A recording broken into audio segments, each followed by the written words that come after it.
if it's morning when you're watching this, or just hello. I'm nice and heated up.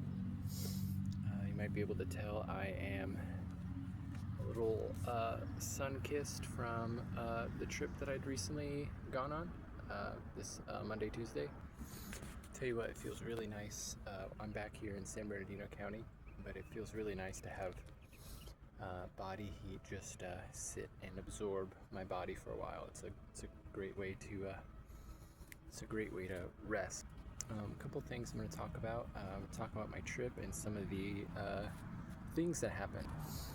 So that south swell has been continuous. The one that brought a large amount of large size waves and amount, just big in all sorts of ways. And that south swell is still hitting. Swells are these huge patterns of waves that oftentimes have a longer wave period, a longer duration. So one would hit and then it'd be 17, 18 seconds until the next one hits. I was just looking up wavelengths and wave heights and some ocean basics yesterday on YouTube. But anyways, that south swell is still there at the coast. It's still amongst the ocean patterns. And I think today is going to be one of the last major days that it is noticeable and existing. It just goes to show how big and how much energy in these weather patterns. It can be hitting places for days. It's almost going on 2 weeks as of now, as far as when this started. So the first thing I want to talk about is so I brought my wetsuit for the first time today. And I have a 3mm, and it's a shorty. But the difference that it made in helping my body retain heat, I am a huge fan, and it brought so much security and comfort to my just overall pleasant experience, and keeping the heat into my body. I was pleasantly surprised. I know that's what these tools are made for. These are my first experiences with being in the water for hours and hours on end with one. I did buy this one, so I own it, and I'm super glad. I'm going to take good care of it too, keep it out of direct sun, not mess with chlorinated water as far as washing it too much, because I don't want the chlorine to mess with it. And I'm also going to try to crease it in as to keep it uncreased as often as possible, so that it doesn't form rips or tears over time. But huge difference. So let me go into the first beach that I went to.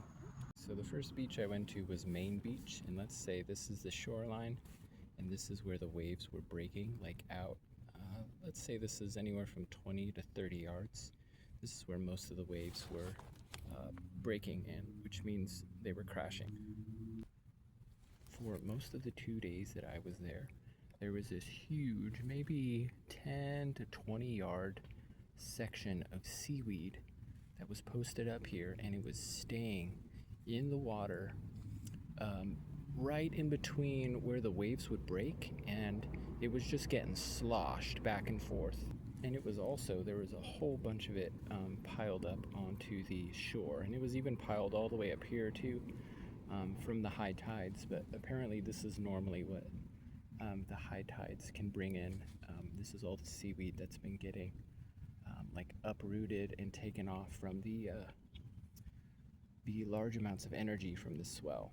So what I had tried to do, certain spots, I went in through here and I tried to get through there. Some of the spots were matted, just meaning it was so thick that I didn't even want to risk trying to get through it, because it's one thing getting through seaweed, but it's also another thing if these huge and powerful waves are also pounding at the same time. So it's a double danger, right?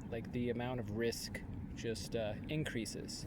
But I found a spot that was a little bit more clear, And I put my gear on. I got my fins and goggles and stuff, and I was just about to get out there, and I was just about to break past the waves when one of the lifeguards flagged me down. And this is a good point. Let me go ahead and put up the different colors of the flags that lifeguards put up. I'll put that up right now.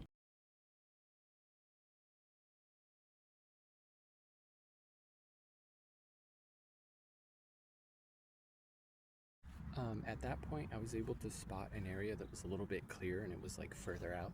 It's a little early in the morning too, so it wasn't, the intensity of the waves wasn't as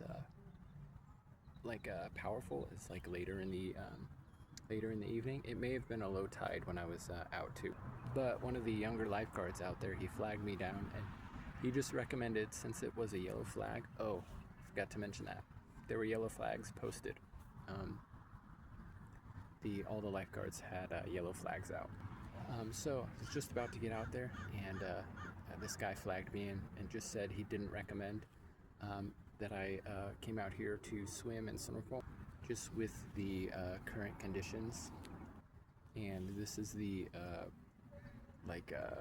when going to public beaches that are monitored and supervised by lifeguards, this is the that's what happens.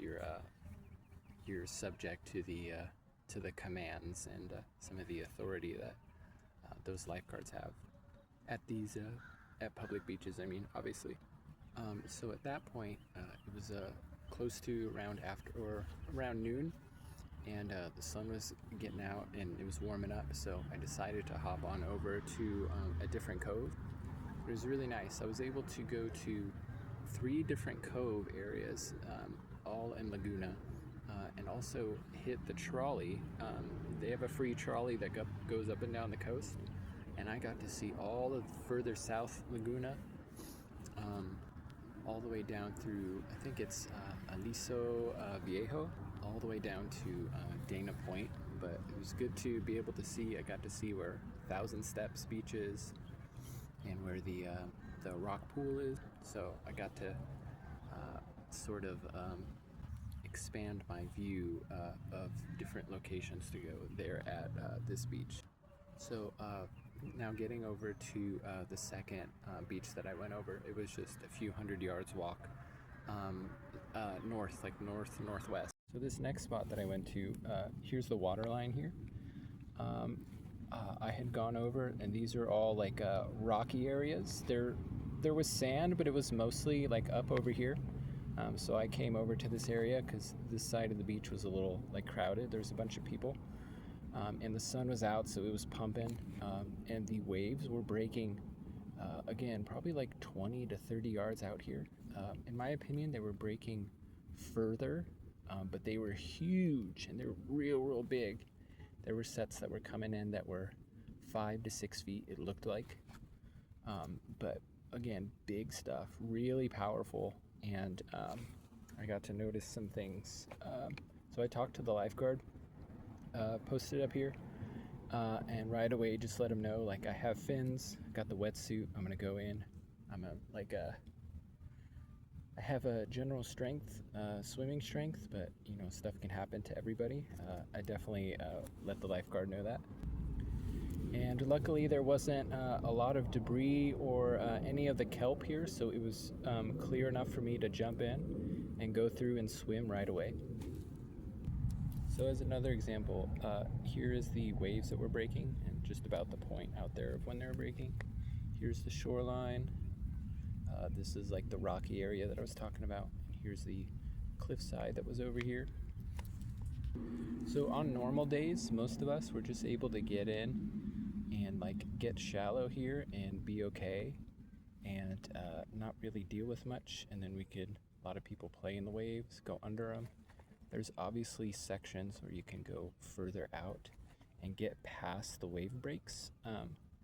As a swimmer, snorkeler, I like to get past the wave breaks because it's a little bit calmer out here. Maybe the visibility down here is better. I was going out here during this